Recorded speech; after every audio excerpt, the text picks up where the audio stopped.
Hi, I need to see if I'm recording. Okay, I am. I'm actually doing this video on my own because my videographer, who is my mom, had to go feed one of my neighbor's outdoor cat that likes to come over and mooch food like he's a welfare case, even though he gets fed at home. Anyway, I wanted to talk about feeding feral cats today. I'm going to show you how I do it, but keep in mind that I am a backyard feeder, which means that we own the property that I'm feeding on. And so we can kind of do what we want. We have outside electricity here, so I have extension cords going up to heated bowls. My feral cats kind of have it pretty good here compared to some cats. But I do realize that a lot of people are feeding remote colonies, and there will be volunteers feeding our Waterford Township sponsored colonies. So it's going to be a little bit different. I invite you to, if you're on Facebook, to join a group called the Trap, Neuter, Return Community, I think it's called. I'm actually going to put a link to that Facebook group in the comment section of this video, so that way you can talk to some remote colony feeders on how they handle things. But some of the questions that I have been asked is, what's the best time to feed? And if you're a volunteer feeding a remote colony, it's whenever you can get there, but try to make it the same time every day, because the cats do learn to become dependent on that food, and they will be sitting there waiting for you, especially the more friendly feral cats. Not all feral cats are wild and unfriendly, so and some of mine might actually make an appearance here.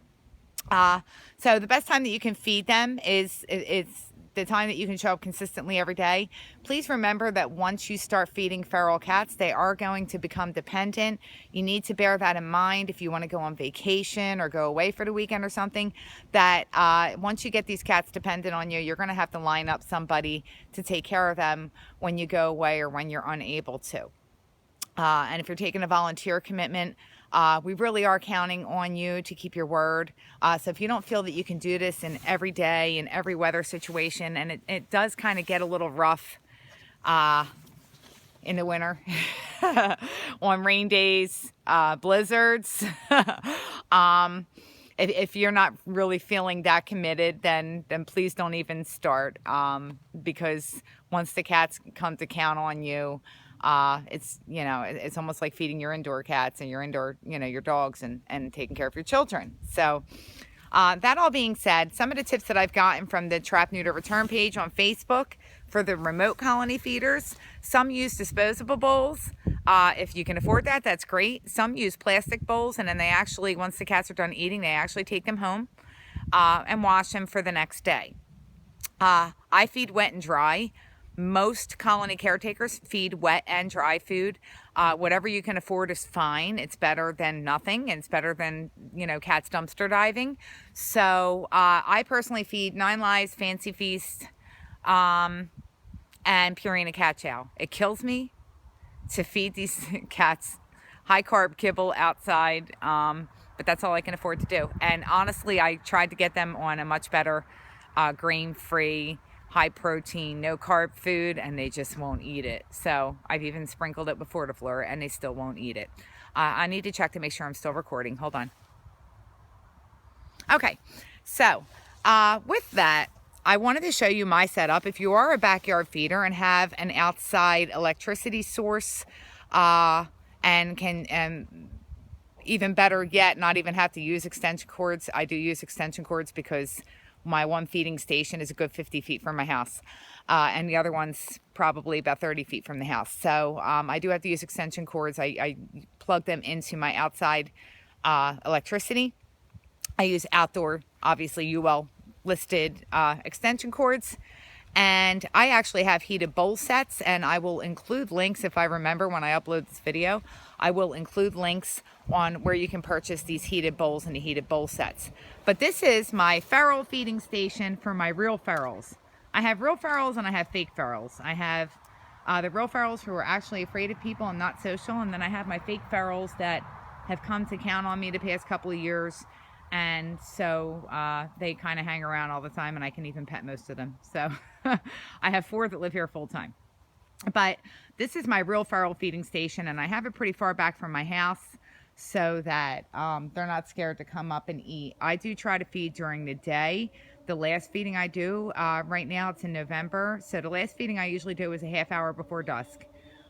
Because whatever is not eaten by the time dusk rolls around, the skunks and the raccoons and the opossums are going to get. And as much as I'd love to feed the whole entire wildlife community, I can't afford to. So these heated bowls I use, I didn't change the water yet today, so it's kind of dirty. But this is a heated water bowl. And I have used this in the deadest of dead winters. And maybe when it gets down to like 0 degrees, a little frost forms on the outside or anything. But other than that, the water stays liquid. And in this station, I actually have another water bowl that I just use a porcelain dish in. And then I have the crunchies set up here. So then I have, and I'm going up towards the back of my house and part of my backyard. I still have some stuff to finish up before winter hits. I don't want to get too close to this station because I actually have a feral cat living under the steps right now. But I have heated bowl. We have an overhang, so it stays dry there. And I actually have a heated bowl and I have a shelter. And I actually have a litter box for this little guy because he's kind of bullied by one of my resident ferals. So I've trained him to use a litter box underneath the overhang there. And it's actually, it goes inside that one cat carrier that you see that I have wrapped in plastic with the little makeshift awning. It goes inside there when it's going to rain, so that the litter doesn't get all nasty. So, but I'll show you what I have for, if you're lucky enough like I am, where you can actually set up a shed for them. We have our old shed that my dad built when I was little. And so I was able to actually make this like a feral cat house. So I've been very lucky to do that. If you have some kind of outbuilding like this that's protected from the elements, then you can set up a system like this. But if not, you do the best that you can. And if you don't have anywhere to set up electricity, what you can do is float the wet food in a bowl of lukewarm water. You know, the only thing you'll be really free feeding is dry food. So whatever wet food they don't eat before it freezes, they'll learn to come to get it before it freezes. But this is another heated bowl set I have, and this is one that I have under the steps too. This is by K&H also, who's the manufacturer of the other bowl. And I'm actually using the incorrect bowl in here right now. I have a porcelain bowl in here, but they actually come with stainless steel bowls, and they're removable. Ooh, I gotta clean that. And then these are real easy to pick up. And number one, it's not even hot. It's nice and warm, and the food stays liquid. The wet food stays liquid, and the water stays liquid when it's below freezing. But they're not hot to the touch at all. As you can see, I mean, I'm laying my hand right in here. It actually feels good because my hands are freezing right now. But these actually come with stainless steel bowls, one for water, one for wet food. And then the crunchies you really don't have to worry about unless it gets like really sub-zero temperatures. The kibble, I just do that to keep it nice and warm for them so that it smells for them.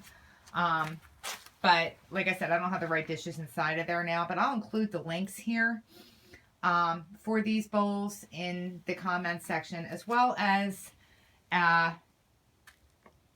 the link to the Trap Neuter Return Facebook page, and also a website called Alley Cat Allies, which will actually give you more tips on how to do all this. I learned everything I know from talking to other feral cat caregivers and also Alley Cat Allies, so it's a great resource. If I have enough memory left, I'm going to do a quick video on shelters. So just keep checking on my YouTube channel for updates and tips on how to care for feral cats.